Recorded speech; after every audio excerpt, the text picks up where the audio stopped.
안녕하십니까. 유일한 경제 TV입니다. 뭐 투자하시는 분들 요즘 하루하루가 뭐 현기증이 날 것 같습니다. 폭락을 할 때도 기록적으로 폭락을 하고 위로 갈 때도 기록적으로 폭등을 하고. 네, 다우지수 네, 어젯밤 11.4% 네, 무진막지하게 올랐습니다.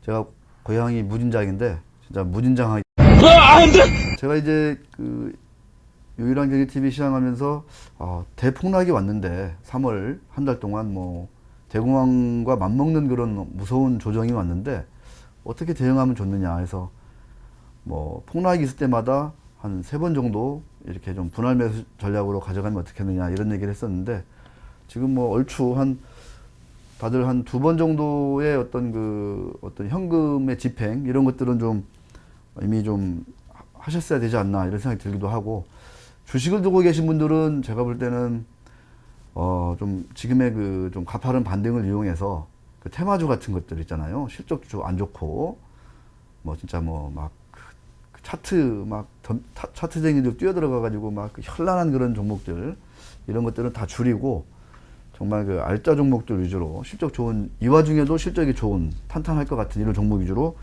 좀 다 갈아타야 된다 이런 것들을 반드시 저는 말씀드리고 싶습니다.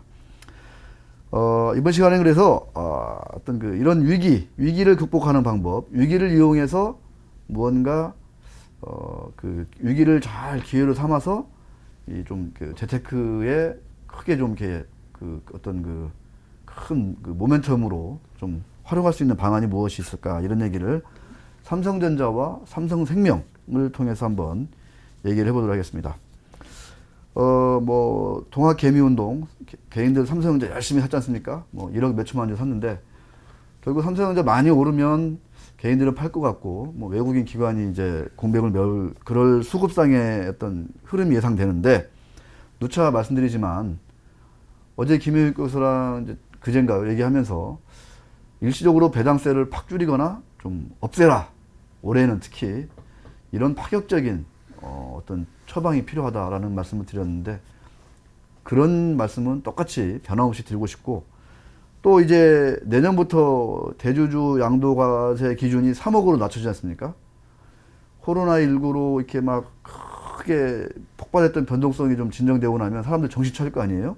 그러고 보면 바로 이 3억 원 양도소득 과세, 이게 이제 이 대주주 기준이 분명히 또 이제 사람들 눈앞에 선명하게 떠오를 겁니다. 3억 원 밑으로 주식 팔아야 되는구나. 이게 정부가, 나라가 이렇게 요즘 같은 위기 시기에 주식을 팔아라 이렇게 조장하는 이런 과세 장치, 이런 거는 정말 좀 그 악에 가깝다 이렇게 저는 말씀드리고 싶습니다.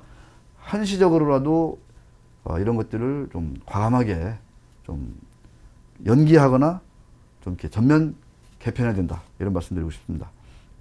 자, 삼성전자와 삼성생명 이야기. 사실은 이제 지난주에 삼성생명 얘기를 한번 하려고 그랬어요. 근데 이제 이 경제 TV를 하다 보니까 우리 강상구 PD가 막 이 편집하고 하려다 보니까 이게 너무 막 이제 힘듭니다. 그래서 매일 야근하고 있는데 댓글에다가 꼭 좀 이렇게 써주세요. 강 PD 화이팅 이렇게. 그래야지 이게 좀 나가지 이게 쉽지 않습니다. 예. 하여튼 그래서 위기를 극복하는 방법, 위기에서 돈 버는 방법, 이런 그 어떤 주제로 약간 틀어서 말씀을 드려보겠는데, 삼성생명 주가가 제가 보니까 엄청 빠지더라고요. 그래서 3월 한 달 동안 그 어제 종가까지 24일 종가까지 34%. 지난주에는요 무려 그 지난주에는 3월 들어서만 45.6%의 하락률. 와, 반토막 났어요 거의.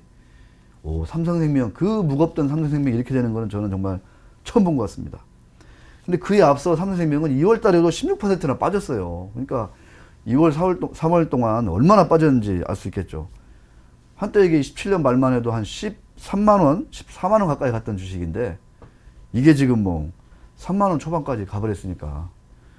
자, 그래서 이제 최근 들어서는 이제 전영묵 사장님 비롯해서 임원들 자사주 매입하는데, 실적도 줄긴 줄었지만 그 일시적인 삼성전자 지분 매각, 이런 작년에 그 재작년이죠. 일회적인 그런 이익 반영하면 1위 업체인 삼성생명의 그 수익성은 옛날보다는 좀 이렇게 둔화됐지만 그렇게 나쁘지는 않다라는 거를 좀 조심스럽게 말할 수 있을 것 같아요. 자, 그런데 여기서 주목해야 될 게 뭐냐? 삼성생명 시가총액이 현재 지금 7조 7천억입니다. 이게 그러니까 이제 7조 원이 뭐 깨졌다 해도 한때 깨졌었는데, 삼성전자 아시겠지만 지분을 8.5% 가지고 있어요. 8.5%. 자, 이것만 제가 계산해 보니까 24조예요. 삼성전자 하나만 가지고 있는 지분의 가치가 24조, 23조인데 그거를 가지고 있는 삼성생명의 시가총액 전체가 7조 원, 7조 5천억이에요. 돈을 적자를 내느냐? 아니죠. 막 조 단위의 영업이익을 냅니다. 자, 이거는 뭐냐면 정말 말도 안 되는 그런 그 가격까지 그 투자자들 또 시장의 공포가 밀어낸 거죠. 큰 손이 저한테 이렇게, 제가 이런 얘기를 했더니 그렇게 얘기하더라고요. 이거는 명백한 그 증시 바닥 신호다. 아무리 그 나쁜 그 악재들이 많았어도 그렇게까지 빠진 거는 이거는 좀 말이 안 되는 그런 그 가격이다. 삼성생명은요, 이렇게 전자지분만 가지고 있는 게 아니잖아요. 뭐 삼성금융 당연히 지주회사 역할을 하잖아요. 삼성금융그룹. 증권을 거의 29.4% 가지고 있고, 자, 카드 뭐 72% 가까이 가지고 있습니다. 삼성카드. 삼성화재 15% 가까이 가지고 있어요. 호텔신라 7%, 그다음에 S1 5.3%. 비상장사인 삼성자산운용은 100% 가지고 있습니다.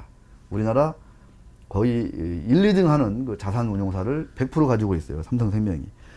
이 지분 가치만 해도 제가 볼 때는 30조는 뭐 능히 쳐줄 수 있을 것 같아요. 30조가 뭐예요? 그 이상. 근데 전체 시가총액이 7조 원이다. 강상구 PD. 이 정도 되면은 어때요? 보아야 할 만하다고 합니다. 네, 우리 강 PD가 너무 이게 깜짝 놀라가지고 말을 잘 들을 때. 근데 7조에 30조면 진짜. 네. 네, 너무 어마어마한 것 같은데요. 그죠? 그 괴리가. 네. 네. 이런 거는 이런 그 코로나19 뭐 사실 저도 이제 전염병으로 이렇게 증시가 폭락하는 건 처음인데, 이런 어떤 그 정말 극단적인 공포가 아니면 이런 가격은 올 수가 없다라는 거를 말씀드립니다. 아시겠지만 삼성생명은 이건희 회장이 20.76% 가지고 있고 물산이 19.34% 가지고 있는데, 그만큼 삼성그룹에 있어서는 아주 핵심적인 위치에 있는 그런 핵심 중에 핵심 계열사다. 금융 지주회사이기도 하지만 향후 삼성그룹이 뭐 제조, 금융 부분으로 분리가 되든 아니 어떤 식으로든 뭐 승계가 되든 뭐 증여가 되든 상속이 되든 간에 이 삼성생명의 역할이 가장 중요하다. 근데 삼성생명의 이런 그 지분뿐만 아니라 뭐 가지고 있는 부동산이 얼마며 여기저기 채권 뭐 얼마겠어요 이게. 그런데도 그런 가격이 된다는 거는 그러니까 장부상 PBR이 0.2배를 깨고 0.15까지 가는 거예요. PBR이. 제가 이제 PBR 몇 번 말씀드렸더니 뭐 이 와중에 무슨 PBR이냐 그러는데, 이런 PBR이 극단적인 위기 시에 기회를 잡을 수 있는 아주 핵심적인 단초를 제공합니다.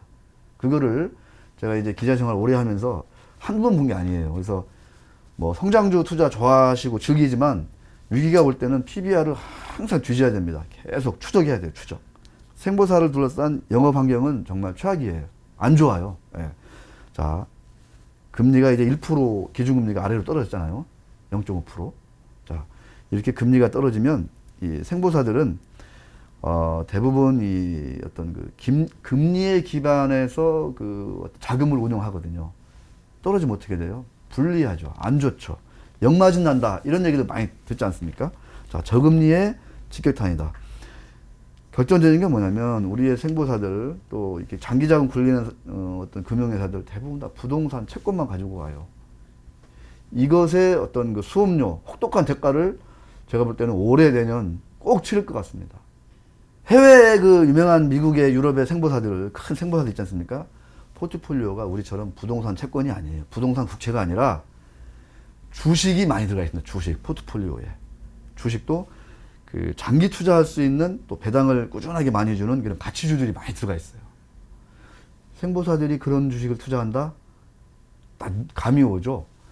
자, 20년, 30년 동안 받아서 또 노후에 또 20년, 30년 동안 또 이제 그 보험 가입자한테 줘야 하잖아요. 이런 듀레이션을 해결할 수 있는 몇 안 되는 수단이 바로 이 가치주 장기 투자입니다. 이걸로 많은 거를 해결한 거예요. 그런데 우리 우리 보험사들 그 기회를 안타깝게도 놓쳤는데 지금이라도 빨리 이런 쪽에서 뭔가 실마리를 찾을 만한 어떤 개혁이 이루어져야 된다. 안 그러면 정말 큰 위기가 올 수 있다라고 저는 감히 말씀을 드립니다. 자, 초고령화 시대로 아주 빠르게, 일본보다 빠르게 지금 진입했잖아요. 자, 이 결과 어떻게 되겠어요?